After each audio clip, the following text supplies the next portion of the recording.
Bonjour à toutes et bonjour à tous. Bienvenue pour à cette nouvelle revue de marché Ishimoku consacrée à l'analyse technique des actions et trackers. Nous sommes le mardi 9 mars, il est 10h30 et nous avons un soleil absolument magnifique et radieux à Bordeaux. J'espère que c'est aussi le cas chez vous et ça fait vraiment du bien et c'est très très agréable pour le moral. Alors, avant de démarrer, j'aime bien dire bonjour à toutes les personnes qui le font elles-mêmes au travers de l'onglet que vous avez questions, qui est lié au petit logiciel GoToWebinar qui doit se situer probablement dans un coin de votre écran. Je ne vois pas comment ça s'affiche sur vos écrans, mais dans ce programme GoToWebinar qu'on trouve l'onglet questions et l'on peut poser des questions pardon, et faire des commentaires. Que je suis le seul à lire, c'est pas que je ne veuille pas que tout le monde le lise, je préférerais que tout le monde puisse y accéder, mais c'est une des limites de ce super logiciel parce que c'est un très très bon logiciel par ailleurs et on ne peut pas partager les questions. Mais je les lis absolument toutes, en tout cas j'essaye, en tout cas si j'en zappe quelques-unes, c'est en dehors de ma volonté.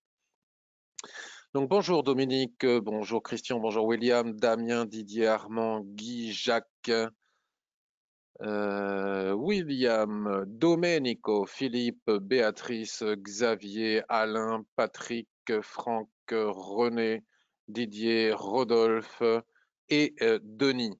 Et toutes les personnes qui vont arriver au fur et à mesure, puisque je commence un tout petit peu plus tôt aujourd'hui. Donc, ces revues de marché n'ont pas pour vocation à vous enseigner l'Ishimoku Kinkoyo. Pour cela, vous avez ici sur mon site web que vous avez actuellement sous les yeux, l'onglet formation avec toutes les offres de formation. Donc, par exemple, si vous achetez la formation Ishimoku et chandelier japonais, vous avez la possibilité de l'acheter en direct, mais vous pouvez aussi désormais l'acquérir via votre CPF, plus cher que son prix habituel, puisque c'est en partenariat avec le cabinet Strategies qui fait lui aussi une offre de formation fondamentale avec, et ce qui justifie l'augmentation du prix. Mais sachez que moi, je ne gagne que ma partie. Je ne gagne pas plus que d'habitude. Mais cela est agréable parce qu'il y a désormais de plus en plus de gens qui découvrent qu'elles ont un compte de formation sur lequel elles ne savaient même pas qu'il y avait de l'argent dessus. Elles peuvent le débloquer pour s'acheter des formations dans le domaine du trading, par exemple celle sur l'Ishimoku. Vous avez ici la partie blog où je publie de nombreuses analyses. Les témoignages, il y en a un sympa là qui vient de tomber d'une personne qui était perdante jusqu'à présent et qui grâce à la formation se met à gagner, donc j'en suis très content. Sachez que tous ces avis et ces témoignages sont déposés immédiatement sans passer par la case modération et ce n'est parfois que quelques jours après que je découvre qu'un témoignage a été écrit. Vous n'êtes pas obligé de le croire, mais ils sont tous 100% sincères et authentiques, et sans passer par la case modération où je supprimerai je ne sais quel mauvais témoignage. Vous avez ici la possibilité d'accéder à ma chaîne YouTube où vous trouverez aussi de nombreux tutos, de nombreuses vidéos, notamment je vous invite à aller voir les playlists, où vous pourrez voir de nombreuses choses que j'offre gratuitement concernant l'Ishimoku, la possibilité de vous inscrire à la newsletter et bien évidemment, si vous voulez progresser, allez sur le forum, lire l'analyse des copains et des copines et les analyses et publier vos propres analyses. Ce forum est animé par Anthony, que vous avez eu en direct hier lors de la revue de marché Forex, Crypto et Indices. Voilà, je vous laisse découvrir tout ce site. Sur la page d'accueil, vous pouvez aussi accéder ici à d'autres tutos. Et puis en bas, ici, vous avez l'avertissement sur les risques que je vous propose de lire quelques instants, le temps que je démarre. Pour vous dire aussi que ces webinaires n'ont pas non plus la vocation de partager des signaux de trading ou de donner de quelconques conseils en investissement. Alors, nous allons désormais passer au graphique. Bonjour Lola, bonjour Rémi, Benjamin et toutes les personnes qui arrivent encore au fur et à mesure. Nous avons des questions. Alors, vous savez que j'ai décidé, parce que je n'avais plus le temps de le faire, de ne plus pouvoir répondre. Je ne peux plus répondre à toutes vos demandes d'analyse que vous m'envoyez la veille par mail. Mais depuis que j'ai dit cela, donc forcément, j'en reçois moins. Et donc, j'espère pouvoir répondre à celles qui m'ont été posées. Bon, je les ai toutes notées. On verra si j'ai le temps ou pas. En tout cas, parmi les questions il y a des questions, des interrogations. Alors, je n'ai pas de conseils à donner là-dessus non plus, parce que je ne sais pas plus que vous, sur ce qui se passe actuellement, notamment sur le plan de relance qui a été voté aux États-Unis, qui fait craindre une augmentation de l'inflation. Donc, comme vous, j'écoute des économistes qui ne sont pas d'accord entre eux comme d'habitude, et c'est normal puisque l'économie n'est pas une science exacte, c'est aussi une vision politique des choses. Certains pensent qu'il peut y avoir une forte augmentation de l'inflation, mais la plupart, quand même, il y a une sorte de consensus, il faut toujours se méfier des consensus, mais il y a une sorte de consensus qui, qui laisse penser que ce n'est qu'une inflation provisoire, relativement saine, il n'y avait pas d'inflation, donc c'est normal que les taux obligataires remontent, augmentent. Il y a une augmentation sur les matières premières, mais bon, tant que les salaires n'augmentent pas avec, il n'y a pas de raison de craindre une inflation démesurée. C'est aussi, selon ces analystes et économistes, une manière du marché qu'a le marché de tester les banques centrales pour voir, pour notamment pour tester la crédibilité de la Fed, pour savoir si elle est capable encore d'agir pour empêcher une augmentation de l'inflation qui irait au-delà. Alors je crois qu'on a cette semaine, peut-être demain, notamment une première indication hein, avec l'inflation aux États-Unis, et puis nous avons aussi la Banque centrale européenne, peut-être aussi demain ou jeudi, je ne sais pas, j'ai pas regardé le calendrier économique, qui pourrait éventuellement aussi du côté européen rassurer les marchés. Donc cela a une implication, c'est que les valeurs, on va dire, technologiques, le Nasdaq en particulier, corrige sévèrement, mais pour le moment, on va voir ça sur un graphique, ça n'est pour moi qu'une correction relativement saine. Hein. Il n'y a pas de péril dans la demeure, alors je dis bien pour le moment. Je ne pense pas qu'il y ait de bulle non plus, mais tout cela n'engage que moi. J'écoute aussi les économistes sur ce sujet. Beaucoup d'investisseurs prennent des bénéfices, puisque c'est monté de façon pratiquement verticale pendant toute la crise Covid, sur certaines valeurs technologiques, dont certaines étaient peut-être des micro-bulles, comme Tesla par exemple, et investissent dans notamment des financières, dans ce qu'on appelle des cycliques. Ce qui marche très bien, c'est les financières.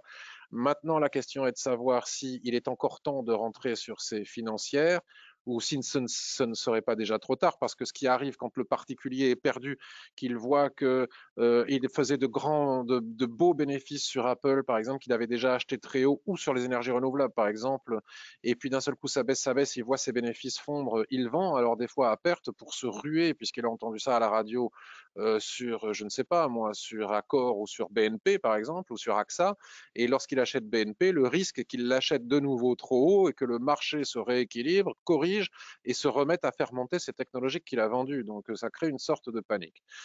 Et la question aussi est de savoir, donc concrètement, faut-il se débarrasser en urgence de nos technologies, de nos énergies renouvelables, etc. Euh, Faut-il se ruer sur les financières? Est-ce que ce n'est pas déjà trop tard? Ou alors peut-être que l'on peut commencer à réfléchir à investir sur les biens de consommation qui sont encore en retard, qui permettent encore peut-être de belles entrées et qui pourraient aussi remonter euh, avec l'hélicoptère monnaie aux États-Unis, la fin du Covid, etc., où les gens vont peut-être se remettre, la masse, la population, nous allons peut-être nous remettre à consommer et donc faire monter certains de ces titres ou permettre aux spéculateurs de spéculer sur la variation à la hausse de ces titres. Telle est la question à laquelle je n'ai pas de réponse puisque je n'en sais rien. La vérité, c'est que personne n'en sait rien. On ne peut établir que des probabilités. En tout cas, maintenant que j'ai fait cette introduction, je voudrais, avant de commencer, puisque ce n'est pas le propos, c'est la revue de marché du mardi qui me fait analyser les indices, mais je vais regarder le Nasdaq. Alors moi ici, je n'affiche que, ah bah si j'ai le mini Nasdaq ici, le futur. Donc si on prend le Nasdaq sur une semaine, franchement, ça a beau corriger, reprendre, il y a de la nervosité, c'est-à-dire qu'il y a une bataille. Vous le savez, si vous avez fait mes formations, vous connaissez d'un point de vue de l'analyse technique la signification des mèches. C'est-à-dire que les vendeurs entre en position, tente d'enfoncer ici les supports, puis à chaque fois qu'on vient taper le support ici, il y a une prise de bénéfice de ces vendeurs, et puis il y a surtout une rébellion, c'est-à-dire que les acheteurs se rebiffent et disent non, tant que la Kijun-sen ici, qui représente 50% de ce mouvement de hausse, tient, il n'y a pas de raison de ne pas se remettre à l'achat sur le Nasdaq. Et tant que cette Kijun-sen hebdomadaire tient, d'un point de vue graphique, il n'y a aucune raison, vraiment aucune raison sur l'ensemble du Nasdaq de paniquer et de voir une chute, une dégringolade qui pourrait aller peut-être nous conduire jusqu'à la Kijun-sen mensuelle.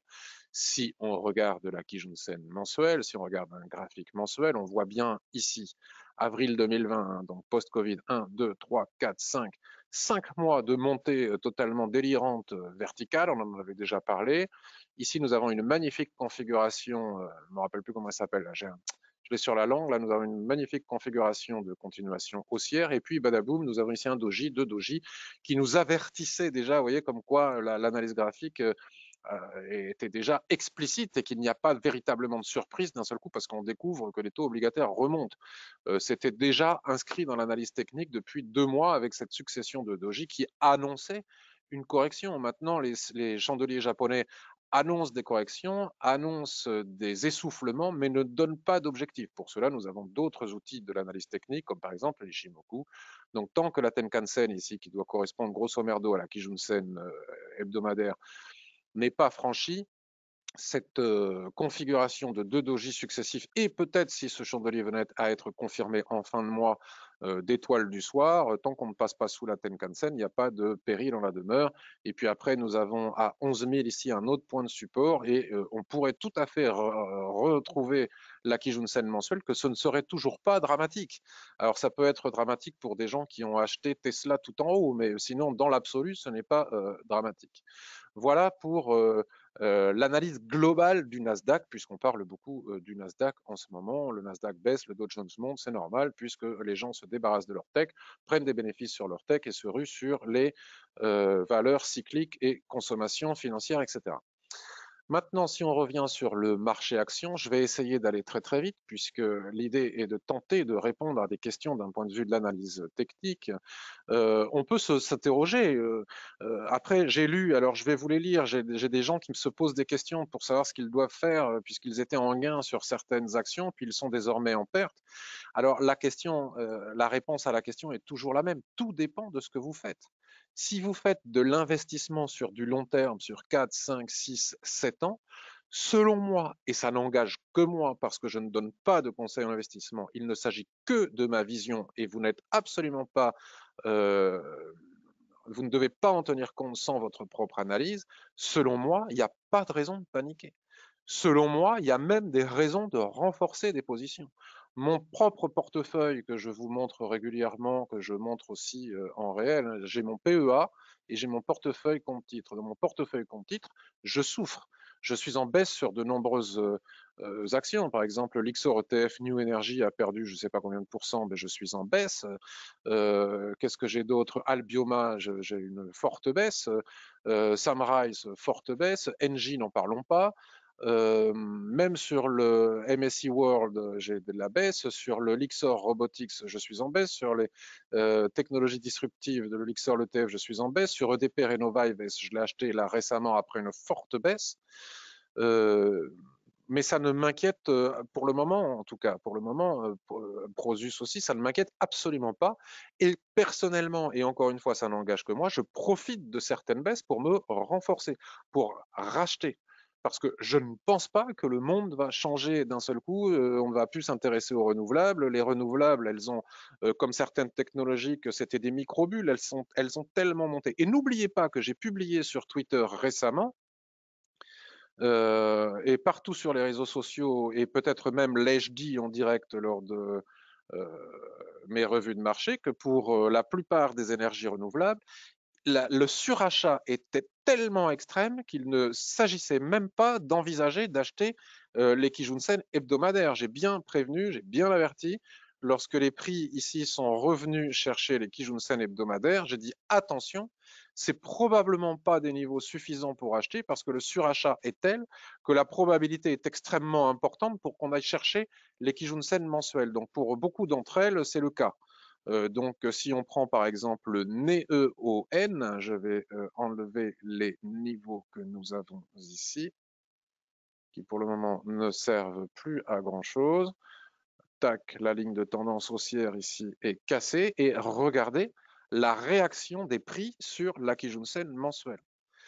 Donc, je ne suis absolument pas en train de dire, parce que je ne donne pas de conseils en investissement et je ne suis pas habilité à le faire, même si j'ai un livret de conseiller en investissement, je ne pratique pas le métier de conseiller en investissement financier.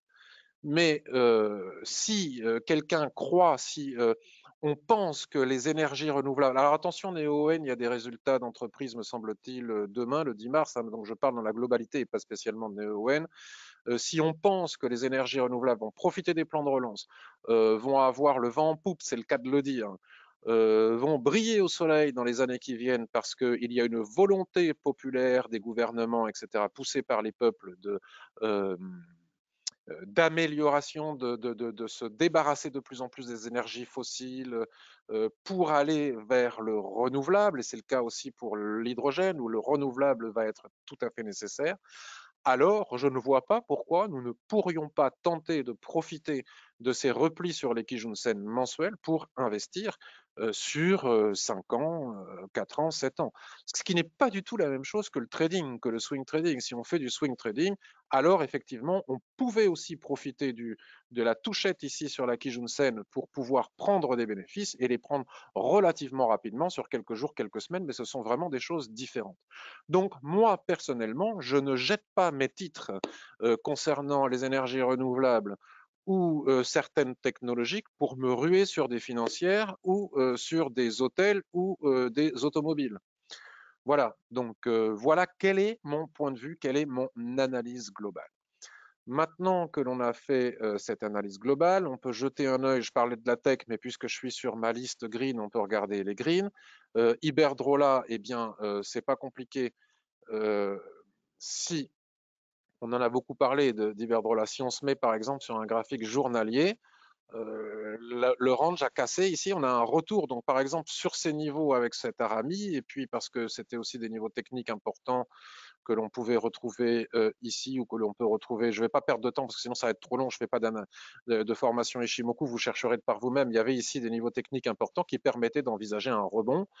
Les swing traders peuvent rentrer en position pour repartir chercher le niveau des 10,69, voire la Kijun-sen. Les investisseurs de long terme, s'ils pensent qu'Iberdrola est aussi une société qui va se développer dans les années à venir, notamment dans la partie hydrogène, ils sont très investis aussi dans la partie hydrogène, c'était probablement aussi profiter de cette correction pour rentrer sur Iberdrola. Et c'est le cas aussi pour Albioma, qui elle a d'excellents fondamentaux. Donc moi, j'étais en forte perte sur Albioma, et je ne suis pas le seul, mais j'ai profité, alors même qu'on n'a même pas encore atteint la Kijun-sen mensuelle, j'ai profité du niveau de support actuel pour me renforcer. J'ai racheté, alors que j'étais déjà en perte, j'ai racheté de l'Albioma. Et je le dis, ça n'engage que moi, et comme je suis transparent, je dis ce que je fais, je le referai si malheureusement ça devait continuer à corriger et aller rechercher la Kijun-sen ici. Je le referai. Et je supporterai ces pertes puisque je suis investi sur ce genre de titre pour de nombreuses années. Parmi les questions qui m'ont été posées, on m'a parlé de la baisse de Hoffman Green. Alors, je ne trouve pas que Hoffman Green baisse. Ça baisse étonnamment. Il ne souffre pas trop, il ne baisse pas trop. En tout cas, les niveaux de valorisation sont pour une société qui ne fait pas encore véritablement de bénéfices, mais qui se développe de plus en plus. Si je devais réinvestir à long terme sur Hoffman Green, alors je ne peux pas le faire pour tout, hein, je me force à ne pas avoir plus de 20 lignes, 20, 21 lignes dans mon portefeuille, mais si je devais vendre quelque chose pour acheter plus tard Hoffman Green, en tout cas, je ne le ferai pas tant qu'on ne revient pas à minima chercher ici la Kijun-sen mensuelle. Mais si j'avais acheté plus haut, que je voyais mes bénéfices fondre et que j'étais dedans et que je crois dans cette société, parce qu'il y a des raisons de croire en cette société pour les années à venir, je ne vendrai pas mes titres Hoffman Green. Neoen, on l'a vu, Siemens Gamesa, les éoliennes, ne sont pas encore venus chercher la Kijun-sen et regardez déjà, on n'arrive pas à franchir la Tenkan-sen. On ne casse pas encore la Tenkan-sen, donc il n'y a pas de raison de paniquer. Ce n'est juste qu'une correction absolument saine de quelque chose qui commençait à ressembler à une bulle. Donc heureusement, elle n'éclate pas, elle se dégonfle. C'est tout à fait sain. Après, c'est juste anormal. Et il fallait s'y attendre. Après ce doji ici en haut, après cet avalement, cette étoile du soir, il fallait s'y attendre. Donc si on a acheté très haut pour des 5 ans, des 7 ans, eh bien, il n'y a pas de raison de paniquer. Si on a acheté très haut en swing trading parce qu'on avait peur de rater le train qui monte, ben là, il faut qu'on apprenne à faire du trading. Et les gens qui ont acheté très haut pour faire du swing trading se sont trompés. Et j'ai envie de dire, ne croyez pas que c'est méchant, tant pis pour eux. C'est quelque chose qui leur permettra de ne plus le faire à l'avenir, j'espère. Voltalia, puisqu'on me pose aussi la question sur Voltalia, Voltalia a cassé sa Kijun-sen ici hebdomadaire qui doit être représentée. Voilà. Non seulement elle a cassé sa Kijun-sen hebdomadaire, alors on peut tracer des lignes de tendance. Vous voyez, la ligne de tendance n'est même pas encore atteinte, hein, donc encore une fois, il ne s'agit que d'une correction à l'intérieur d'un canal haussier. On tape le haut, on revient chercher le bas. On tape le haut, on revient chercher le bas. Donc je ne vois pas ce qui peut justifier je ne sais quel mouvement de panique qui justifierait de vendre ces titres Voltalia. Alors si on a acheté en haut de canal, on ne peut pas se plaindre de voir les prix redescendre en bas de canal. C'est juste la rotation normale dans un cadre de suivi de tendance. Il fallait juste pas acheter en haut. Et si on a acheté en haut, on subit la correction si c'est pour du long terme, il n'y a pas de panique.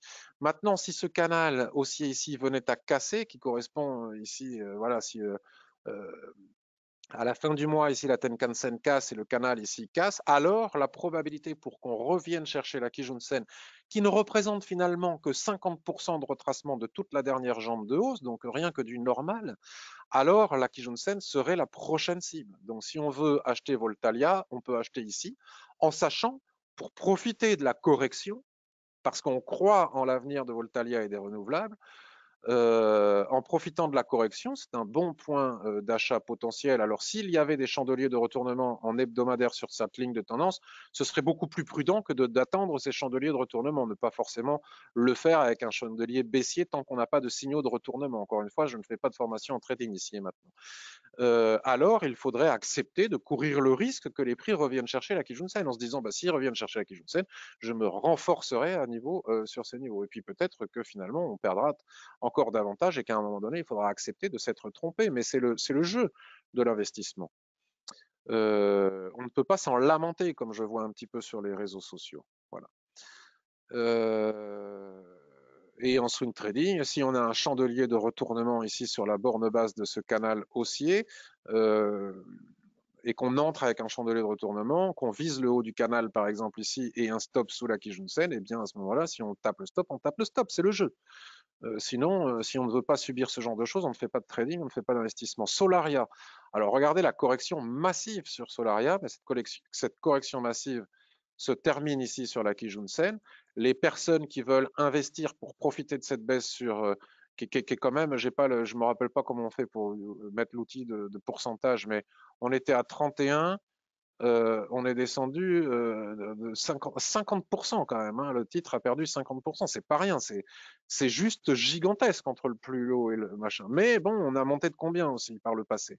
Donc ce n'est qu'une correction de 50% de toute la montée. Si un chandelier de ce genre-là a été confirmé à la fin du mois, nous ne sommes que le 9 mars, et là c'est la qui joue mensuelle, alors admettons que nous soyons, on est en quoi? On est en mars, le 31 mars, et que le chandelier clôture comme ça le 31 mars sur la Kijun-sen, c'est selon moi un magnifique point d'achat pour entrer sur Solaria.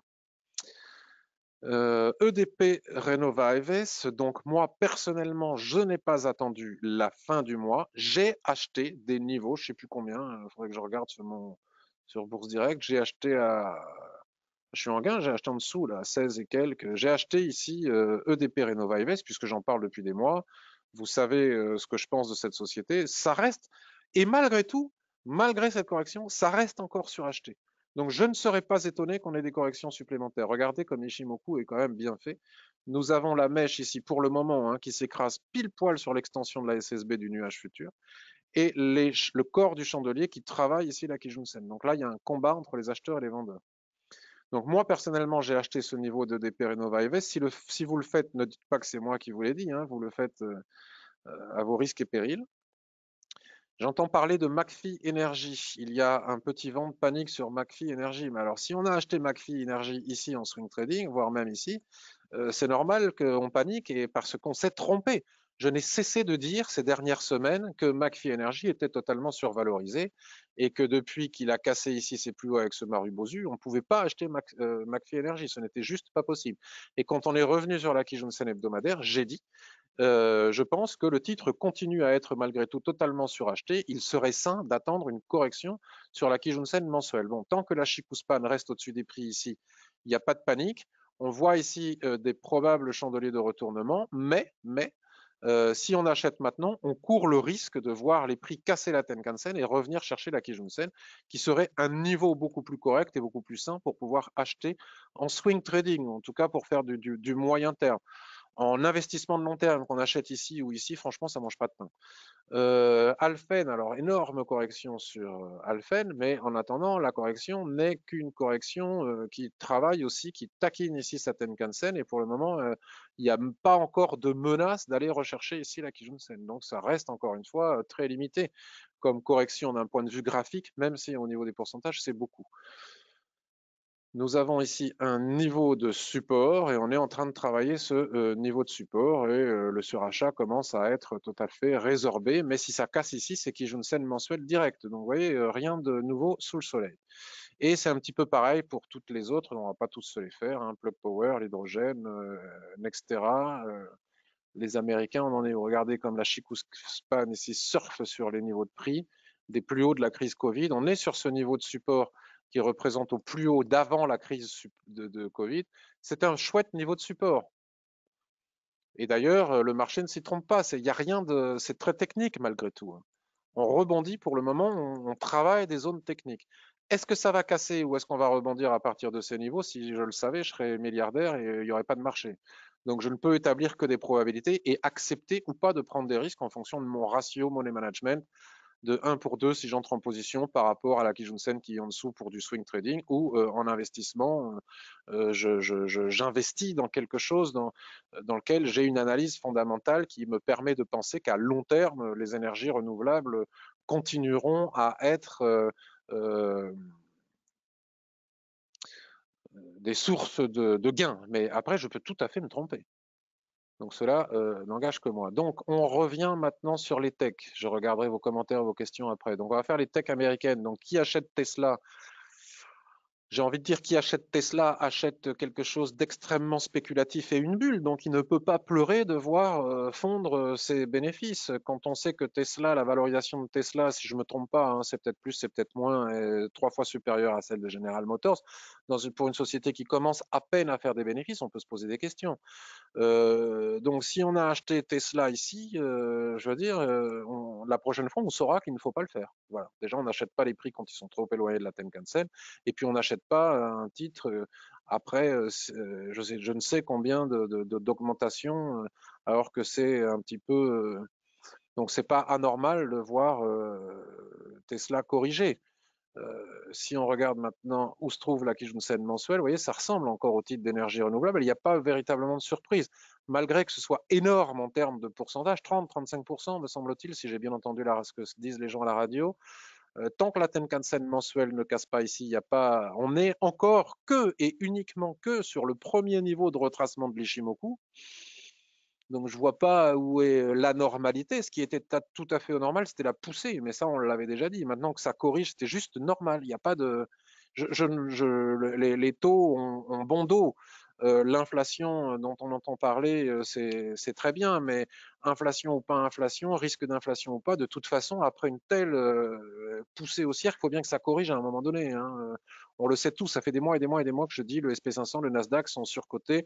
Moi, je ne les achète pas sur ces niveaux, je ne les vends pas non plus, et je les attends sur les Kijun à tel et tel niveau. Donc, je ne vois pas pourquoi ce ne serait pas le cas des titres qui composent ces indices. Donc, si la Tenkan-sen casse, on a l'angle ici de Tenkan-sen en première cible, et puis on a la Kijun-sen ici, et la Kijun-sen ici pourrait représenter pour les gens qui veulent investir dans Tesla, c'est pas mon cas, hein, mais pour les gens qui veulent investir parce qu'ils ont une conviction forte, fondamentale sur Tesla, peuvent acheter ici la Kijun-sen, si chandelier de retournement il y a sur ce niveau à minima en hebdomadaire, chandelier hebdomadaire de retournement sur une Kijun-sen mensuelle. Et même comme ça resterait, à mon avis, encore survalorisé et encore en surachat. Si on prend Google, Alphabet, regardez, c'est 1, 2, 3, 4, 5. Regardez cette poussée, il n'y a même pas de correction sur la Tenkan-sen. Donc là, moi, personnellement, je n'achète pas Google. Ça reste, autant je peux acheter des choses qui ont fortement corrigé, mais je n'achète pas Google. Je préfère Microsoft, que j'ai acheté d'ailleurs. Bon, on va pas tous se les faire, hein, mais Zoom, alors, Zoom, vous voyez, Zoom, il y a eu le Covid, tout le monde a fait des conférences, tout le monde a fait du télétravail, tout le monde a utilisé différents outils, on a tous découvert Zoom. Alors déjà, l'étoile filante ici, si on ne sait pas la voir, il faut acheter des lunettes. L'étoile filante, le pendu, boum, badaboum, ça s'écroule. Et là, je ne sais même pas où est la Kijun parce qu'il ne me l'affiche pas. Je ne sais pas pourquoi. Quand il y a des valorisations récentes, parfois il n'affiche pas la Kijun. Donc il faudrait tracer les Fibonacci pour savoir où est le niveau de 50%.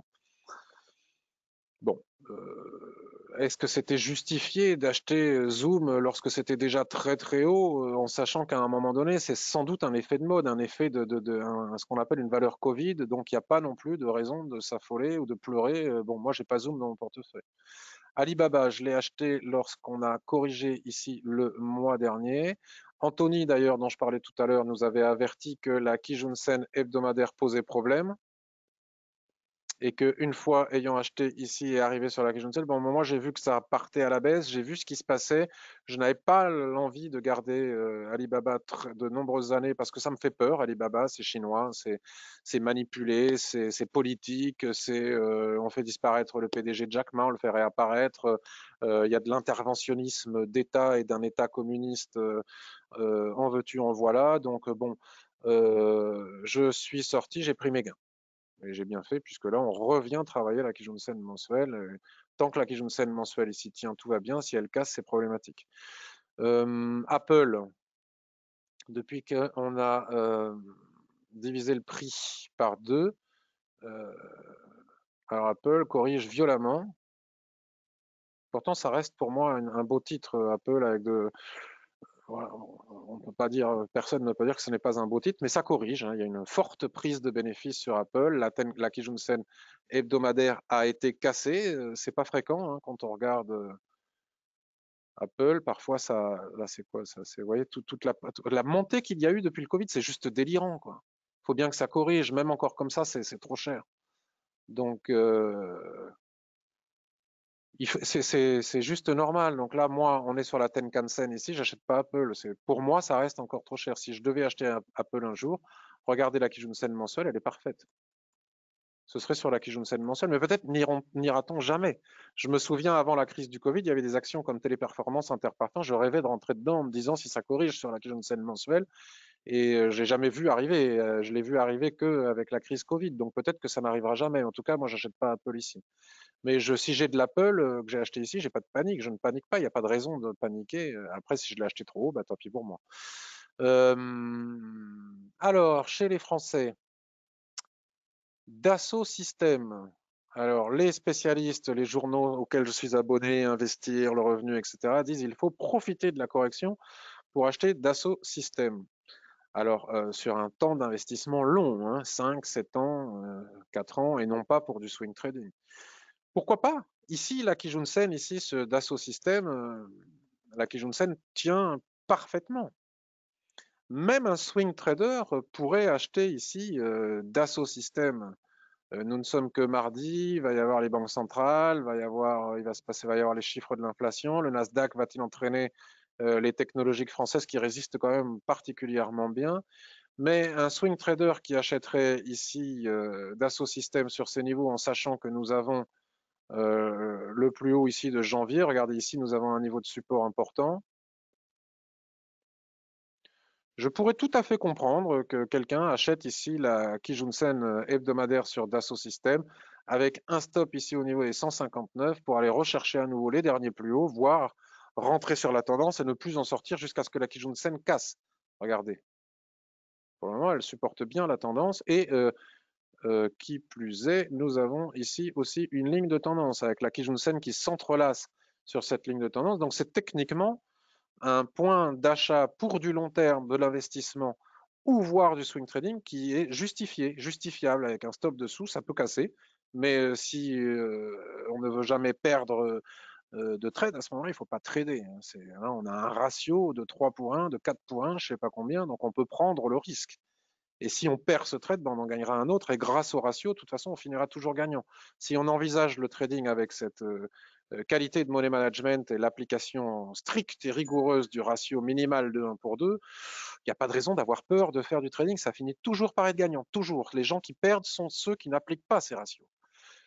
Qui sortent, qui rentrent, qui ont des mouvements de panique, qui se disent purée, ça monte, je suis en train de rater le train, j'achète vite, vite, vite parce que c'est en train de monter, je vais rater le train des technologiques et voilà, ils se prennent un stop parce que ça ne se fait pas, tant pis pour eux, il ne fallait pas le faire.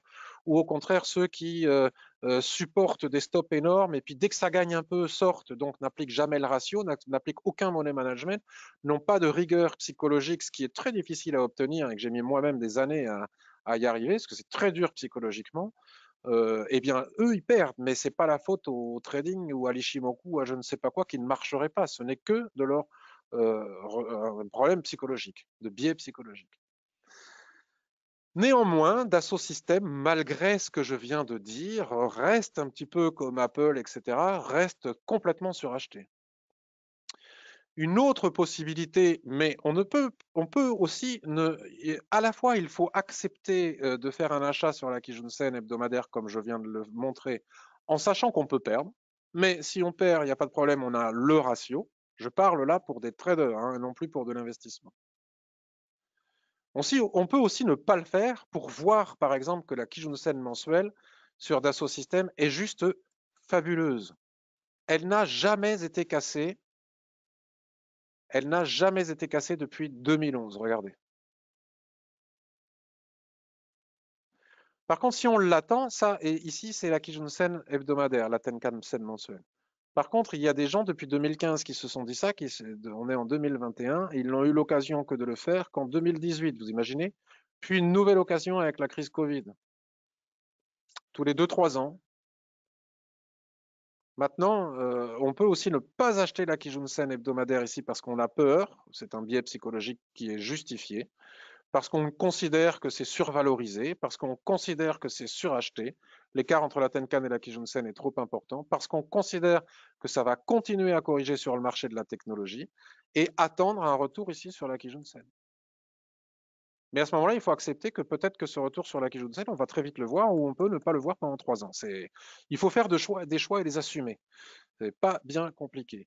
Pareil pour Schneider Electric. Bon, là, tout de suite, si on regarde le mensuel et qu'on tient compte de ce qu'on vient de voir sur les valorisations américaines, lorsqu'on a une succession de doji comme ça, ici, méfiance quand même. Hein. C'est quand même pas forcément approprié. Et là, on n'a même pas corrigé sur la Kijun-sen hebdomadaire. Donc là, pour le coup, en ce qui me concerne, je considère que c'est prématuré. En tout cas, il n'y a pas de raison de faire du swing trading ici, comme c'est le cas sur Dassault Systèmes, par exemple. On va pas tous les faire hein, parce que ce serait trop long, mais quand on en a compris 2 ou 3, on les a toutes compris. Esker, une valeur montante, on va le dire, hein, mais verticalement montante, exagérément montante. Donc on casse des niveaux et on monte à la verticale pendant des semaines et des semaines et des semaines. Donc là, on corrige sur la Kijun-sen, mais ça reste selon moi quand même vertical. Donc si ce marteau doji là, venait à être confirmé en clôture vendredi soir au-dessus de la Kijun-sen, je dis bien au-dessus de la Kijun-sen, ça pourrait valoir le coup pour un swing trader d'acheter Esker et profiter du rebond qui est tout à fait probable. Par contre, si c'est cassé en clôture, ben, il ne faut pas y aller parce que cela veut dire que la probabilité de corriger davantage est forte. Au-delà de la Tenkan-sen, ici, on a la Kijun-sen en ligne de mire, qui semble vouloir aussi parfaitement bien soutenir les prix. Soit on prend le risque en swing trading d'acheter la Kijun-sen hebdomadaire si et uniquement si on clôture au-dessus, pareil hein, pour Dassault Systèmes. Pour du très long terme, pour de l'investissement de très long terme, on peut continuer à croire en Dassault Systèmes, en Esker, en beaucoup de technologies, en Schneider Electric, il n'y a pas de raison. Après, il ne faut pas, comme je l'ai lu dans les mails qui m'ont été envoyés, Ensuite, ne pas accepter que ça corrige et qu'on passe de gain à une période de perte. Sinon, si on ne peut pas accepter ça psychologiquement, alors il ne faut pas faire de l'investissement de long terme. C'est qu'on manque d'expérience aussi, qu'on n'a pas vu qu'avec le temps, ça finit toujours par remonter, ou probablement, en tout cas, je ne devrais peut-être pas dire ça, mais c'est malgré tout ce que j'en pense. Ou alors, il faut attendre des points plus bas, même pour acheter à long terme, pour mieux supporter psychologiquement les corrections. Pas être plus clair, Somfy, pareil, là, ça reste totalement suracheté, exagérément suracheté, et on n'a même pas revenu chercher le niveau de Kijun-sen. Bon, bref, on va pas tous se les faire, mais vous avez compris le principe. C'est pareil avec le green, on l'a vu. Donc Albioma, qu'est-ce qu'on a vu? NeoN. Rien n'empêche un investisseur de long terme ou swing trader d'attendre la clôture mensuelle, hein, pour bien s'assurer que la Kijun-sen ne casse pas. Acheter ce niveau-là, parce que là, encore une fois, les gens peuvent se dire merde, merde, j'ai pas profité, si j'avais su, j'aurais acheté la Kijun-sen, c'est en train de remonter. Mais si ça se trouve, t'achètes maintenant et demain on est à nouveau ici. On ne sait pas. Donc il faut assumer ces risques-là. Moi, personnellement, j'attendrai au moins la clôture mensuelle. De toute façon, des ON, il faut attendre les résultats. Voltalia, on en a déjà parlé. Hein, on a parlé ici, tax stop ici en visant haut. On peut perdre, ou alors on prend le risque d'attendre que ça casse, puisqu'on ne sait pas. On ne peut établir que des probabilités. Donc si j'établis la probabilité qu'ici je suis sur un point technique qui justifie un achat, alors j'achète, je mets mon stop sous la Kijun-sen, je vise le haut du canal. J'ai mon ratio. Je gagne, je suis content, je perds, je perds. Maintenant, si dès que ça remonte de quelques pourcents, je sors, je ne respecte pas le ratio, la prochaine fois je vais perdre et je ne gagnerai jamais, je ne réussirai jamais. Et si j'achète pour de l'investissement de long terme, que j'achète ici ou que j'achète ici, ça ne mange pas de pain, si ce n'est l'aspect psychologique. Si j'achète ici et que je ne supporte pas de voir mon portefeuille en train de perdre en pourcentage et en euros, alors je ne dois pas le faire et je dois attendre des points plus bas, en sachant que ces points ne peuvent aussi ne jamais arriver. Je pense que je suis très clair. Vous allez me le dire après. Moi, par exemple, j'ai déjà acheté ici EDP, Renova et VES, et psychologiquement, j'assume si ça baisse. Ça ne me fait pas peur. Il y a quelques années, je ne l'aurais pas assumé. Je serais sorti si ça baissait. Voilà, voilà. Je regarde si vous avez des questions et des commentaires. Et une fois que j'ai répondu à vos éventuelles questions et commentaires, on passe à l'analyse des biens de consommation pour voir si, éventuellement, ça dépend de chacun, ça ne dépend pas de moi. Si éventuellement on pense que les vaccins vont nous débarrasser du Covid, il ne faut pas voir que la Franco-France, hein, il faut avoir une ouverture sur le monde. Regardez Israël, tout réouvre, aux États-Unis, les gens ne portent plus de masques dans une grande quantité d'États, à tort ou à raison, je ne pose pas de jugement de valeur.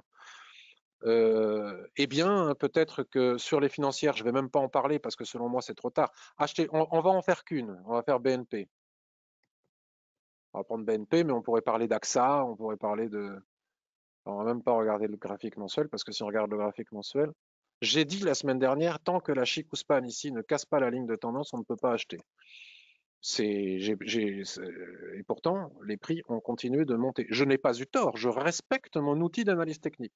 La quantité de fois où on achète ici alors que la Chicouspan est bloquée par la ligne de tendance et que finalement ça ne passe pas, voilà, là c'est passé, hein, voilà, c'est comme ça.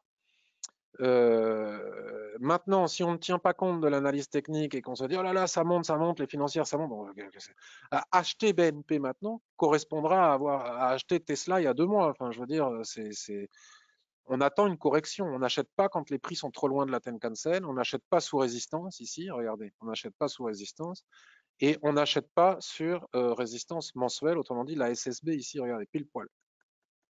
Donc on peut le faire, mais si on le fait, il ne faut pas pleurer de l'avoir fait. J'ai spéculé, j'ai pensé que j'étais en train de rater le train, je rentre absolument parce que je vois qu'il y a des gens sur les réseaux sociaux, ils expliquent se gaver ou à la radio sur BFM, sur AXA, sur Score, sur BNP, sur Crédit Agricole et autres sociétés générales. J'y vais, et puis après ça corrige, je pleure. Non. Donc moi je ne le fais pas pour les raisons que je viens d'expliquer. Et quoi que me dise l'analyste de BFM Radio.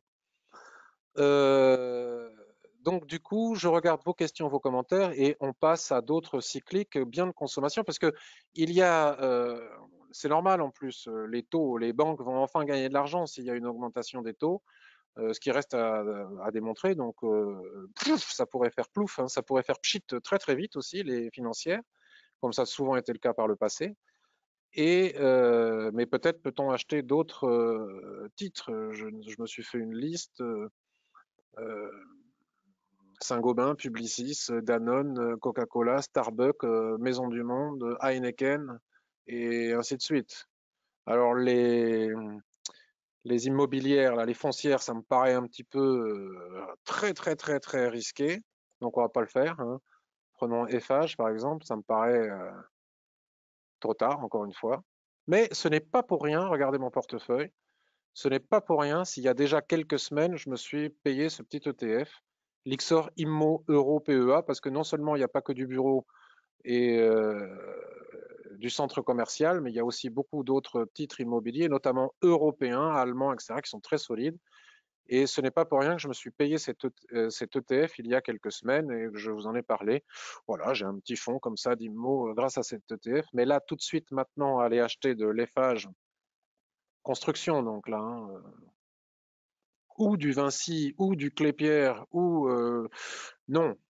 C'est peut-être qu'on pouvait spéculer. Les gens qui ont spéculé, ils étaient vraiment dans la spéculation parce qu'on n'avait pas, selon moi, assez de données, mais ils ont bien spéculé. On ne peut pas dire le contraire. Ils ont été très bons sur le coup.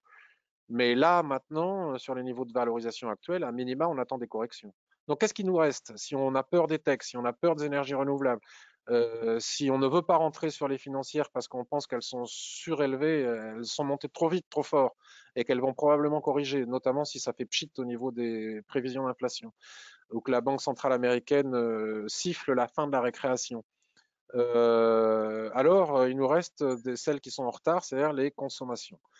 C'est ce que je vous propose de regarder juste après. Voyons voir si vous avez des questions et des commentaires.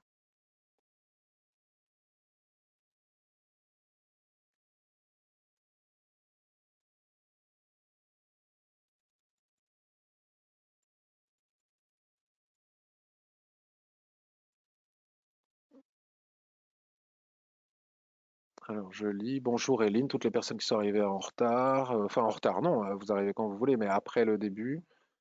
Henri. Alors, Benjamin. Total, monthly, extension de Kijun en résistance, Shiku ne passe pas, weekly pendu en cours sous la Kijun mensuelle, entrée après respiration sur la Kijun daily. En cours correspond, ok, ben ça je regarderai tout à l'heure si j'ai le temps, Benjamin, mais Total profite du regain de la montée du pétrole. Comme l'OPEP n'a pas décidé de réaugmenter sa production, c'est normal que ça monte. McPhee, résultat après bourse aujourd'hui. Merci Didier pour cette information. Enertime, ben, j'ai fait Enertime, c'est pareil, je les ai où Enertime? Mais voilà, si j'ai le temps, on en parlera, mais pareil, Xavier, Soitec, Calray, ben, quand on en a fait quelques-unes, on en a toutes fait, on a compris le principe, on n'est pas obligé d'aller toutes les regarder, c'est toute la même chose. C'est toute la même chose. Donc, quand vous avez compris l'analyse technique et le principe global que je ne cesse d'expliquer ce matin sur deux, trois techs, eh ben, vous les avez toutes. Soitec, je l'ai quelque part, Soitec. Ouais, voilà, tac, qui jaune mensuel, qui jaune hebdomadaire, toujours pareil. Donc, soit tu prends le risque ici et tu mets un stop sous un niveau de support et tu vas rechercher les plus hauts en sachant que tu peux perdre, mais si tu as ton ratio de 1 pour 2, tu peux y aller. Soit tu veux investir pour du très long terme, mais si ça corrige davantage, parce que ça peut corriger davantage, parce que ça reste totalement suracheté, tu le supportes psychologiquement. Soit tu penses que tu ne le supporteras pas psychologiquement et à ce moment-là, tu attends que ça corrige davantage, c'est-à-dire au moins sur la Kijun mensuelle, ce qui serait quand même relativement sain, ou la Tenkan au moins mensuelle, en sachant que ça peut ne jamais arriver. Voilà, c'est pas plus compliqué que cela. Euh, N'y a-t-il pas des opportunités sur les semi-conducteurs? Ben si, si, il peut y avoir des opportunités sur les semi-conducteurs. Prenons par exemple ST Microélectronique. Il peut y avoir des opportunités, toujours pareil, le propos est toujours le même. C'était suracheté, ça corrige violemment. D'un point de vue avenir, avec l'électrification, je ne sais pas comment on dit, euh, des voitures et autres, et la 5G, et que sais-je encore, les semi-conducteurs ont probablement un bel avenir devant eux. Il y a pénurie de matières premières en ce qui concerne les semi-conducteurs, donc probablement augmentation de prix, donc probablement augmentation des bénéfices. Donc oui, ce n'est pas idiot d'investir dans les semi-conducteurs. Et donc là, moi, j'ai envie de dire, la Kijun-sen ici est un magnifique point d'entrée sur ST Microélectronique, d'autant plus que ça correspond à un niveau de support ici qui est celui de l'avant baisse Covid, c'est-à-dire qu'on a retrouvé le point haut avant la baisse Covid. Donc c'est un joli niveau de support. Maintenant, on n'est pas à l'abri que ça baisse. On ne sait pas. Donc j'aurais tendance à dire que si en clôture hebdomadaire, les prix reprennent, recassent la Kijun-sen ici, nous avons théoriquement un point d'achat technique pour acheter ST Microélectronique avec un stop par exemple sous les 27 et un objectif à 36 de nouveau, voire le niveau que j'ai tracé ici à 38,90 qui correspond à la ligne de coup du creux en poil à frire, à une des lignes de coup du creux en poil à frire que nous avons ici, qui se trouve, ça pourrait être un bel objectif à 39 ici. Maintenant, si la Tenkan-sen, regardez, il y a beaucoup de chandeliers de retournement. On est sur un niveau de support très, très, très important qui peut tout à fait justifier un achat à la fois pour du long terme et de l'investissement de long terme et à la fois pour du trading. Mais pour autant, rien n'indique que le marché ne va pas aller casser ce support. Donc il faut accepter de perdre son trade si jamais ce support venait à être cassé. Et à partir du moment où on a un ratio de 1 pour 2 minimal, on peut accepter de perdre, ça ne mange pas de pain. Donc la réponse est toujours la même, quelle que soit l'action que vous me demandez d'analyser. Dominique, tu es très clair en effet, et j'ai encore besoin d'entendre ce discours chaque semaine pour me conforter dans mes analyses qui correspondent de plus en plus aux tiennes, et cela grâce à ta formation. Encore merci, ben, j'en suis ravi, Dominique. Patrick, on sent bien que d'avoir choisi tes actions te donne la pêche.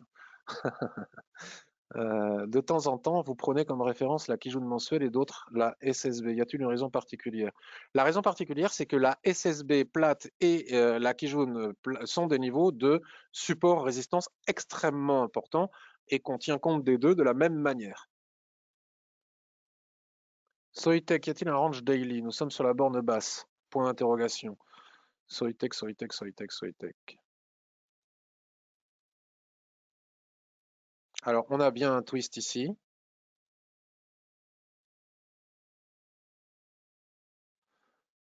Alors, c'est difficile parce que lorsque l'on n'a pas la possibilité de tracer à minima deux points de contact sur la même ligne, on ne peut pas parler de range. Donc, dans ce cas-là, et uniquement dans ce cas-là, on peut s'aider de l'outil retracement de Fibonacci. On prend le plus haut, on voit par où passe le niveau de 50% et on voit que le niveau de 100%, il est bien là. Donc, on a bien tracé notre probable range. Grâce à l'Ishimoku, on peut. Et on a ici des chandeliers de retournement explicites, hein, plus un avalement en formation. Attention, en formation, il n'est que 11 h du matin, 11h20 très exactement. Le problème, c'est que nous avons un autre support juste en dessous et le marché pourrait pousser pour aller chercher ce support. Donc, si on entrait maintenant, ce qui est tout à fait justifié à mes yeux en trading, en swing trading, il faudrait mettre un stop au niveau des 145,90 sous les mèches là qui sont ici. Donc, je dirais même 144, hein, 144 pour aller chercher les 172,50 qui sont la zone d'équilibre ici. On voit si on a le ratio de 1,2 ou pas. Si on n'a pas le ratio de 1,2 ou pas, on ne le fait pas. 2, 190 ici, voire un peu moins, hein, les plus hauts qui sont ici, 183. Et là, on est sûr qu'on a le ratio et on ne touche plus à rien. On gagne ou on perd, mais on ne touche plus à rien. Si on perd, si on touche, on ne réussira jamais en trading. Voilà. Si dès que j'arrive ici, je vois non pas ce que j'ai gagné, mais je dis, je suis en gain de 500 euros, oh là là, j'encaisse les bénéfices. Ou ici, par exemple, j'encaisse les bénéfices. Ok, aujourd'hui, tu as gagné 500 euros, la prochaine fois, tu iras chercher ton stop, tu en auras perdu 700 ou 500 aussi, ça n'ira pas. Ça n'ira pas. Enfin, ou 70 ou 80 ou 100 en fonction de votre capital et de votre investissement.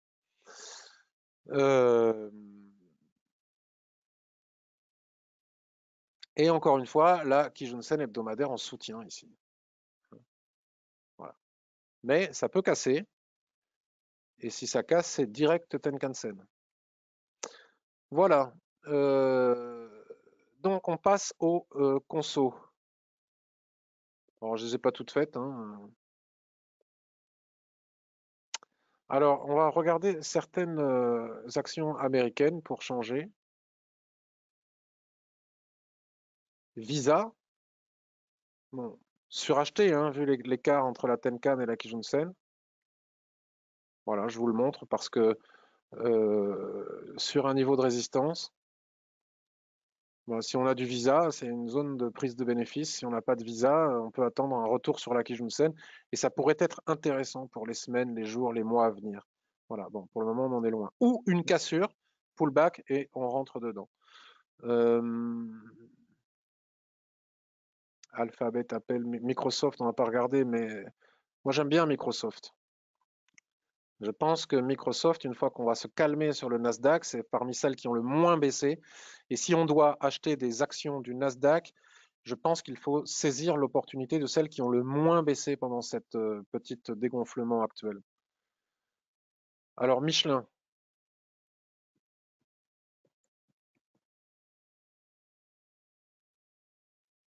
Michelin suracheté, totalement suracheté. On ne peut pas l'acheter loin de la Tenkan-sen maintenant. Il faut attendre une correction.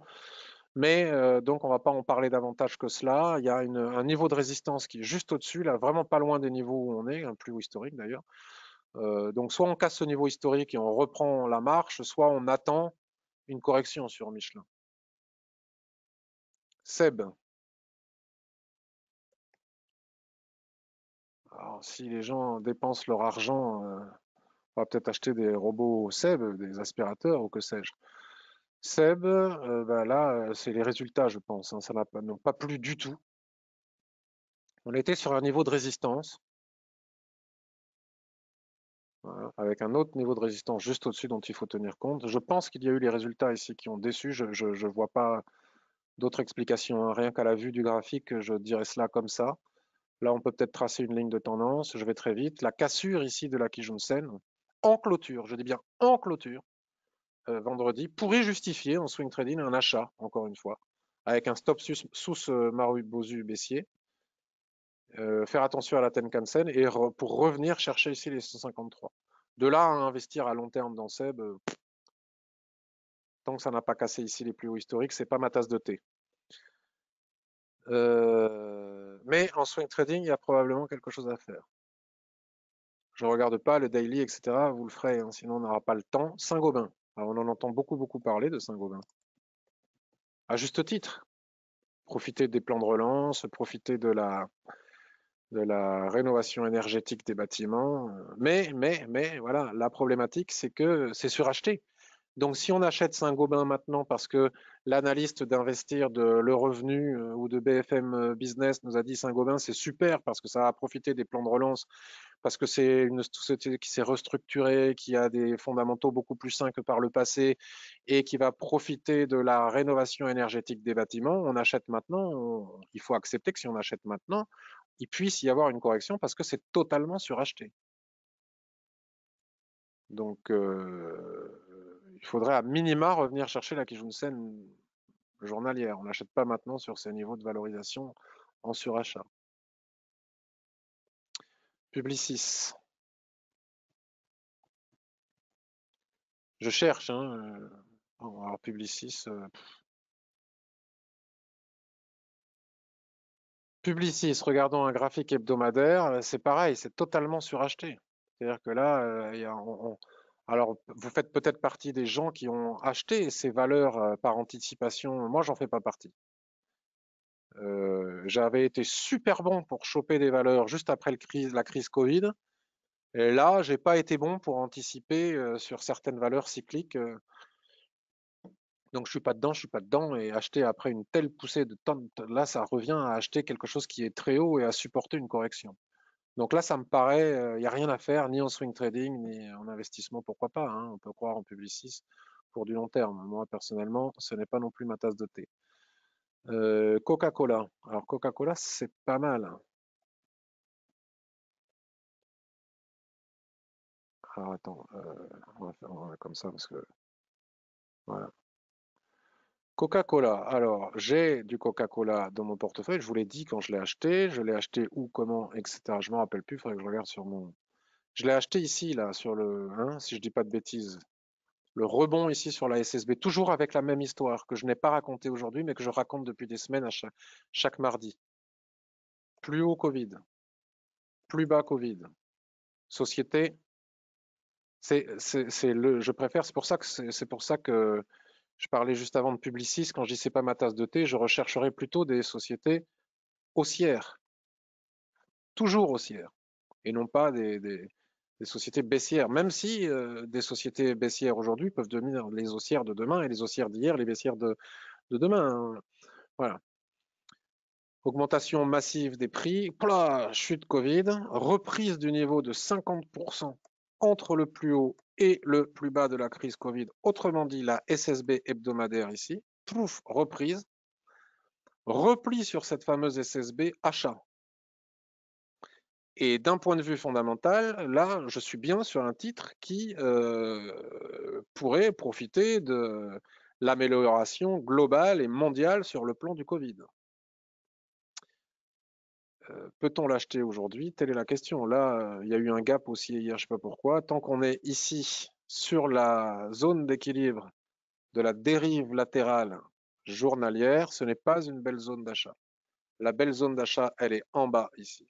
Mais rien n'empêche de surveiller un retour sur cette zone, voire sur la borne basse du canal haussier, sur ces deux zones, pour faire de nouveaux achats. Par contre, si ça décolle à la hausse, ben, on ne pourra plus attendre que la cassure des niveaux des plus hauts historiques. Donc là, j'espère ne pas avoir été mauvais d'acheter Coca assez bas, mais pour le moment, à surveiller pour de futurs plans, parce que si je dois choisir entre, je ne sais pas moi, Sodexo et Coca, je choisis Coca. Danone, ben, je ne vais pas en parler toutes les semaines, mais je suis très content d'être rentré sur Danone parce que il se passe beaucoup de choses d'un point de vue gouvernance chez Danone, mais regardez encore un titre haussier qui ne s'est pas encore remis de la crise Covid. Mais, j'avais fait une analyse sur le blog, je vous l'ai montré à plusieurs fois si vous l'avez suivi. Nous ne sommes qu'en mars. Regardez ici, la Kijun Sen annuelle. C'était un super point d'achat, selon moi, pour un investissement de très long terme. Donc il y a encore quelque chose à faire sur Danone. Là, on est sur un niveau de résistance. Hop. Si on revient chercher des plus bas ou si on casse ce niveau de résistance, il y a encore des choses à faire, selon moi, pour investir dans Danone pour du très long terme. Starbucks. Si les restaurants réouvrent, alors pas Strabuc, c'est pas joli Starbucks, ça passe. Strabuc, c'est moins bien. C'est les cafés alsaciens Strabuc. Alors Starbucks, euh, très haut, hein, surcoté, mais en pleine poussée. Alors non, bon, on dégage parce que l'idée, c'est que c'est à surveiller. Moi, je les mets dans ma liste, mais là, je trouve rien à faire. Je ne trouve pas de quoi faire, comme nous disent les analystes de BFM Business, trouver des consos. Si on revient sur la borne basse de cette dérive latérale, il y a peut-être quelque chose à faire au niveau de Starbucks. Home Depot, on va pas le faire. Maison du Monde. Alors, Maison du Monde n'a cessé de monter, mais déjà, c'est suracheté. C'est totalement suracheté. Un retour ici sur la SSB hebdomadaire ou sur la Kijun Sen pourrait valoir le coup, mais pour le moment, c'est suracheté. Acheter comme ça en surachat, c'est prendre le risque de perdre. Je parle en swing trading, hein. Heineken.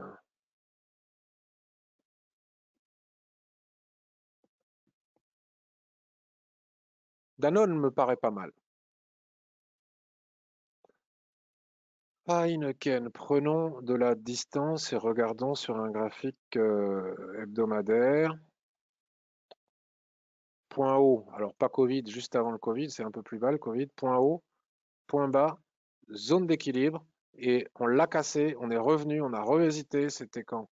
C'était en février, et là récent. On reprend de nouveau cette ESSB. Je pense que là, si jamais c'est confirmé en clôture hebdomadaire qu'on recasse à nouveau la SSB, je pense que nous avons là une. Ça n'engage que moi, je ne donne aucun conseil et ne le faites que selon votre propre analyse. Moi, je ne donne pas de conseils. Nous avons là la possibilité d'investir dans ce titre de consommation. Peut-être attendre de casser ici la ligne du triangle. Voilà. Il ne faut pas passer dessous. faut pas repasser sous la zone de la SSB ici. Si on regarde en mensuel, on va voilà, en mensuel, regardez, c'est tout à fait explicite, hein. Covid, SSB, mensuel. La cassure ici, la recassure de la SSB mensuelle alignée à la Kijun-sen, Shikuspan est libre de tout obstacle, et selon moi, la possibilité d'acheter Heineken à la fois en trading et à la fois en investissement. La prudence voudrait, en trading en tout cas, en trading, la prudence voudrait de casser les 93. Au-delà des 93, on a les 99 en ligne de mire. Heineken me paraît pas mal au niveau technique. Alors, idée logistique, c'est idée logistique. Idée logistique. Idée logistique. Ah mince, trop tard. J'en ai parlé la semaine dernière, hein, souvenez-vous, j'ai dit idée logistique, Covid ou pas Covid, prise de bénéfices sur les technos, que les gens retournent au magasin et achètent un petit peu moins sur Internet. Il n'empêche, en plus, idée logistique, je pense, va stocker et livrer des vaccins, si j'ai pas mal lu, à confirmer. Mais c'est quand même de gros entrepôts pour l'e-commerce. Voilà ce que je vous disais tout à l'heure, idée logistique, il y avait une superbe opportunité là en clôture vendredi dernier sur la Kijun-sen hebdomadaire. Vous voyez, encore une fois, on était proche des plus hauts ou plus bas Covid. C'était une superbe opportunité. Est-ce que c'est trop tard? D'un point de vue investissement de long terme, je ne pense pas que ce soit trop tard. D'un point de vue swing trading, oui, c'est trop tard puisqu'on va chercher ici la Tenkan-sen et puis au-delà, on a les plus hauts.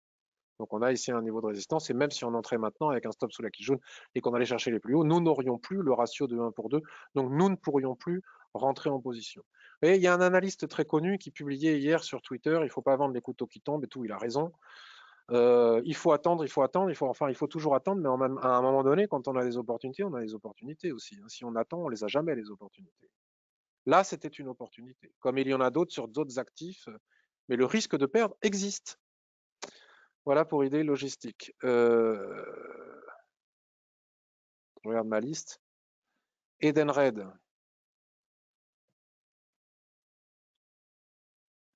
Alors, Edenred,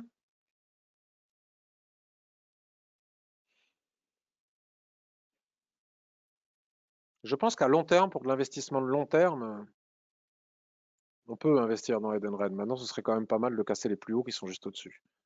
J'ai pas grand-chose de plus, hein. Alors, donc, je reviens sur ce qu'on disait au début.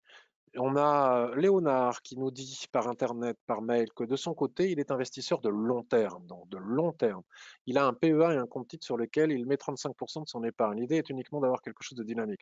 Compte tenu des différents replis ces dernières semaines, je m'interroge sur le fait de sécuriser mes positions. D'où ma question. Penses-tu, dans le cadre de l'investissement long terme, qu'il peut être judicieux de placer des TP sur des supports dynamiques lorsqu'une position présente une forte plus-value?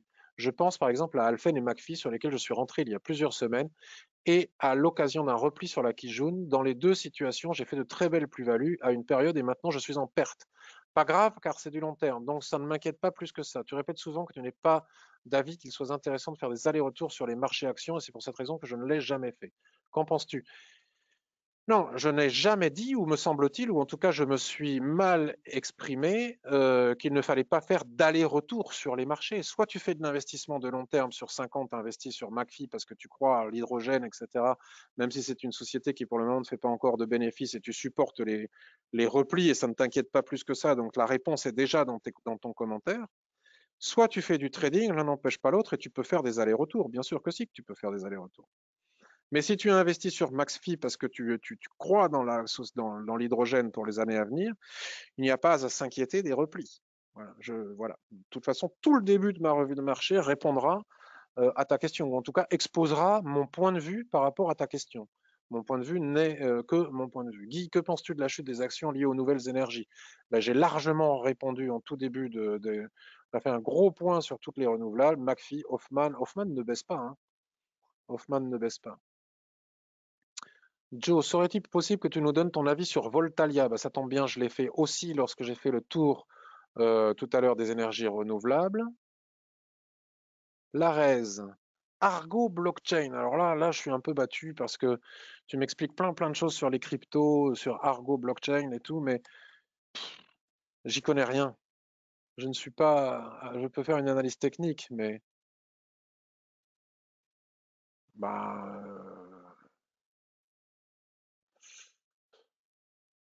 tant que les prix restent ici au-dessus de la Kijun-sen, ça reste haussier.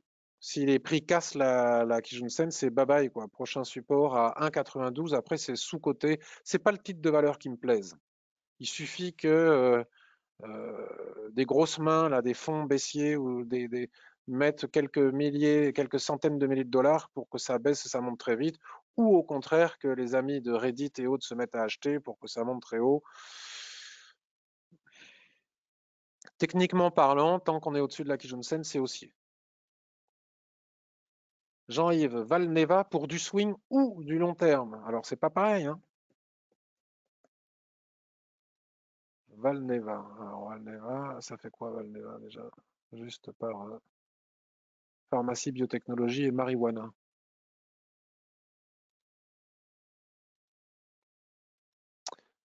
Eh bien, Valneva a tout cassé, a tout pété, voilà, et se retrouve ici et maintenant sur la Kijun-sen. Donc, en regardant les analyses que j'ai faites précédemment sur les techs et sur les valeurs de l'énergie renouvelable, tu as la même réponse pour le titre Valneva, exactement la même chose. Si et uniquement si, en clôture hebdomadaire, les prix confirment avec un chandelier de retournement, ce qui n'est pas le cas pour le moment, mais au moins une mèche basse, qu'il ne casse pas la Kijun-sen, il est possible en swing trading d'acheter, de mettre un stop par exemple sous les 8,71, de viser les plus hauts ou ailleurs. Et si on a la ratio de 1-2 minimum, on y va. Si on ne l'a pas, on n'y va pas, puisqu'on sait que en faisant ça, on peut perdre le trade, mais qu'en ayant des ratios de 1 pour 2, perdre des trades n'est pas important, n'est pas grave. C'est juste normal et ça ne mange pas de pain. Il suffit d'en gagner un pour éliminer deux pertes. Avec un gain et deux pertes, tu ne perds pas d'argent. Maintenant, si tu ne tiens pas tes ratios, si dès que tu prends quelques bénéfices, tu encaisses et par contre quand tu perds, tu n'encaisses pas, tu ne coupes pas, ben alors à ce moment-là, ça ne marche pas. À long terme, je ne sais pas ce que fait cette société. Si tu as un avis macroéconomique et fondamental positif sur cette société, on est aussi sur un joli point de renfort ou d'achat. JF, pourrais-tu analyser Mersenne? Tout le monde en parle. Alors, je n'ai pas entendu parler de Mersenne. Mersenne, ça fait quoi déjà Mersenne? C'est la pharmacie, ça aussi, non? Pas du tout. Technologie, matériel et équipement, composants électroniques. Je l'ai même pas dans ma liste parce que je ne l'ai même pas dans la liste. Alors, tout le monde parle de Mersenne. La question est de savoir pourquoi. Résultat le 11 mars, donc déjà attendons les résultats. Ligne de tendance. Doji sous la ligne de tendance, avalement baissier et étoile du soir sous la ligne de tendance, ça donne pas envie d'acheter sur ces niveaux. Mensuel. La reprise ici de la SSB est un bon point, mais tout de suite après, on fait un doji sous cette ligne de tendance. Donc, que dire de plus? Je ne vois pas de point d'achat là, ici et maintenant sur Mersenne.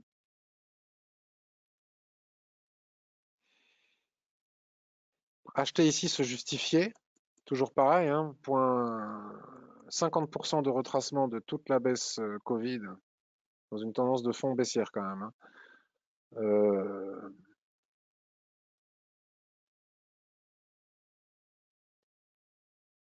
il y a des triangles partout.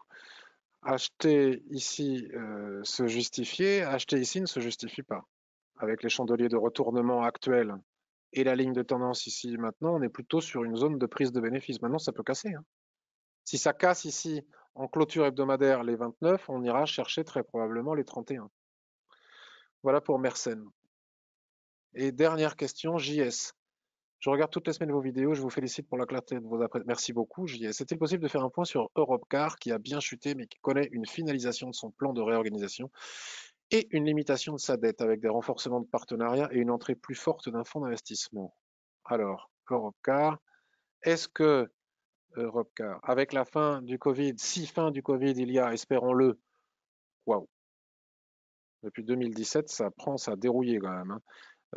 Les gens vont relouer des voitures. Alors peut-être qu'il y a des loueurs de voitures qui sont. Ah non, mais là, Moi, ce que j'en pense, c'est qu'avec toutes les raisons fondamentales que tu exprimes, ça pourrait rebondir. Mais alors déjà, on est à des cotisations de 0,27. Moi, personnellement, JS, je ne traite pas, je n'analyse, n'investis pas, je ne touche pas à ce type d'action. Il suffit que n'importe quelle moyenne main mette quelques euros dessus pour que ça parte dans tous les sens. Et là, alors, c'est typiquement le type d'action où tu entends sur les réseaux acheter, ça va remonter, et donc tous les particuliers se mettent à acheter, ça monte très vite puisque c'est sous-coté. Et à ce moment-là, quand c'est bien monté, le gars qui a lancé cette information sur les réseaux, il encaisse les bénéfices et ça repart à la baisse. Donc c'est extrêmement baissier, c'est fondamentalement baissier, ça reste au-dessus de la Kijun-sen, il n'y a aucun signal technique, absolument aucun signal technique de rebond. Il n'y a même pas un chandelier japonais de retournement à se mettre sous la dent. Donc personnellement, moi, je n'achèterais pas Europcar dans les conditions actuelles. Maintenant, ça peut tout à fait repartir, hein, mais techniquement parlant, il n'y a pas l'ombre d'un début, d'un commencement de signal de retournement. Je vais donc regarder si vous avez des questions et des commentaires. Et puis, on va s'arrêter là. Sur Seb, il y a une attribution d'actions. Pas que des résultats sur Seb. Attribution de une action pour 10 détenus. Donc forcément, ça dilue la valeur du titre. Tu analyses les valeurs conso et tu ne regardes pas Carrefour, me dit Guy. Je veux bien regarder Carrefour, mais c'est surtout que j'ai l'impression qu'il n'y a rien à voir sur Carrefour. Voilà. Une semaine, le titre, ça c'était l'annonce de Couche-Tard, là, du rachat du Canadien Couche-Tard qui a fait pchit. Et depuis, on est revenu sous la SSB hebdomadaire. Donc voilà, tout est vu sur Carrefour. Et sous la Kijun-sen mensuelle, après ce magnifique doji qui était la déception par rapport à Couche-Tard. Donc je veux bien regarder, mais en tout cas c'est facile, c'est rapide à voir. Voilà, il n'y a rien à... On n'achète pas un titre sous la Kijun-sen mensuelle et sous la SSB hebdomadaire, selon moi, avec la Shikuspan sous les prix. Donc tu vois, c'est rapide, Carrefour. Peux-tu nous parler de Carmat? Je ne peux pas vous parler de tout, Bernard, mais je fais Carmat et j'arrête. Patrick, comment fais-tu pour mettre des initiales de l'actif en haut à droite avec l'UT? Dois-je l'écrire actif par actif? Non, alors je ne me rappelle plus. C'est un... Où est-ce que c'est? C'est un indicateur. Ça fait partie des indicateurs, mais je ne sais plus où est-ce qu'on le trouve. Il fait partie de la liste des indicateurs, mais je ne sais plus où est-ce qu'on le trouve. C'est Anthony qui m'avait montré ça. Demande à Anthony sur le forum. En visant 99-100 sur Heineken, tu n'as pas le ratio, me dit Patrick. À ce moment-là, si tu n'as pas le ratio, alors tu n'entres pas.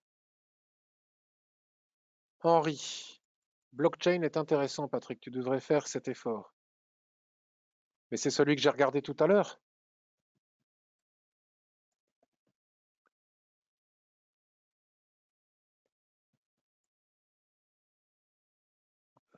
Bloc. Bon, je ne me rappelle plus. S'agit-il de celui que j'ai regardé tout à l'heure? Parce que là, je ne trouve pas blockchain. Que ça s'écrit comment? Bloc. CKC. Bloc. CKC. Je trouve Riot Blockchain. Est-ce que c'est celui que j'ai regardé tout à l'heure? Je ne sais pas. Pourrais-tu juste voir le grand? Non, mais les amis, je ne peux pas tout voir. Valneva, société française qui a un vaccin traditionnel contre le Covid. Exact, exact, qui va être vendu en Angleterre. Merci William de me le rappeler. Je ne t'ai pas demandé showroom privé la veille. Alors, je fais Carmat, Legrand, showroom privé et on arrête là-dessus. Alors, Legrand, j'en ai en portefeuille, hein. J'en ai mis il n'y a pas longtemps, je vous l'ai dit quand je l'ai acheté, comme toujours. J'ai acheté sur la Kijun-sen hebdomadaire, me semble-t-il. Voilà. Oui, je vous en avais parlé puisque ce rond-là, je ne l'ai pas fait par hasard. Contact sur la Kijun-sen hebdomadaire, proche de la ligne de tendance, Doji. Je crois très fort en Legrand pour les années à venir avec les plans de relance, etc. Dans le monde entier. J'ai acheté. Pouf, étoile du matin en formation, je suis content, je suis dedans, j'y reste. C'est là qu'il y avait le point d'achat. Comme je vous le montre depuis le début de cette revue de marché. Alors, même si sur des analystes sur Twitter vous disent c'est trop tôt, c'est trop tard, c'est pas le moment d'acheter, à un moment donné, il faut prendre une décision. En prenant une décision, on peut perdre. Mais on peut aussi faire de très jolies prises de position. C'est là qu'il fallait acheter. Là, maintenant, acheter sous la Tenkan-sen, si tu investis pour du long terme sur 5, 6, 7 ans, c'est super, tu peux toujours continuer à le faire. Si tu investis en swing trading, c'est trop tard. D'autant plus qu'on est proche d'une résistance. Prise de bénéfice ici en swing trading. Carmat et showroom privé.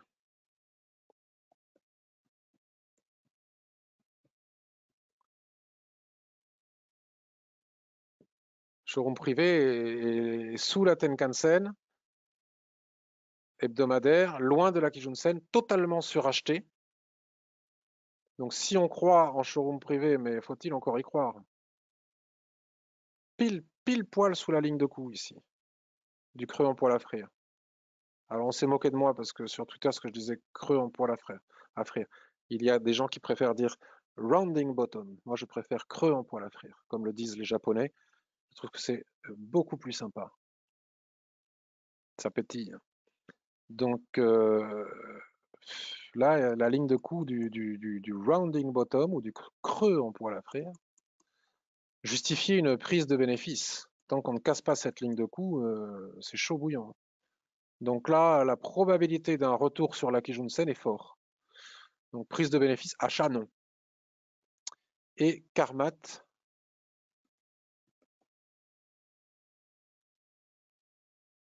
Alors c'est quoi Karmat?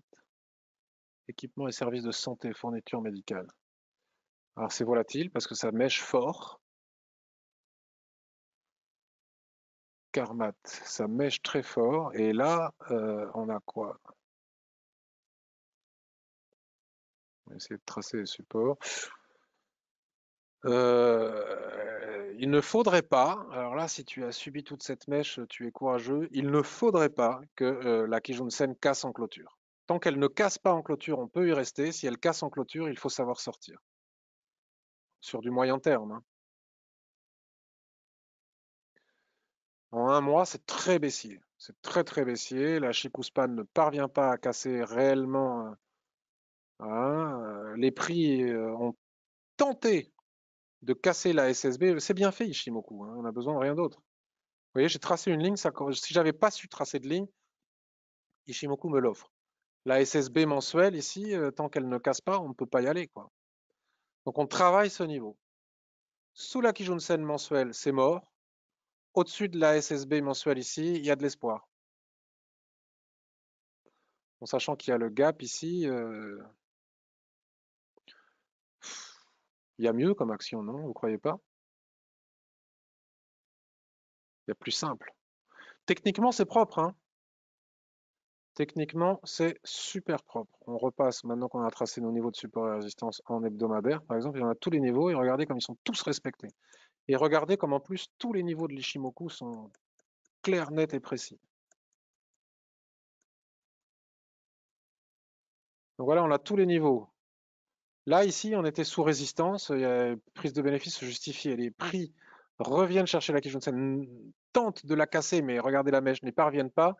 Si on reste au-dessus de la Kijun-sen, on peut rester faire du range peut-être entre ces deux niveaux.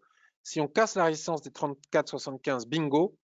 Par contre, si on casse la Kijun-sen à la baisse, voilà, tout est dit avec le. Parfait. J'espère que cette revue de marché vous a plu, qu'elle vous a été profitable, qu'elle vous a permis d'avoir une vision globale à la fois technique et fondamentale de la situation actuelle, vous a permis de comprendre techniquement sur quel niveau intervenir ou ne pas intervenir et quels sont les risques d'intervention sur les différents niveaux et comment parer à ces risques avec le money management. Euh, je vous souhaite une cœur artificiel, Karmat. Je vous souhaite une excellente semaine. Joe me remercie pour mon temps, mais c'est avec joie et plaisir parce que c'est une véritable passion et j'ai un vrai plaisir à la partager.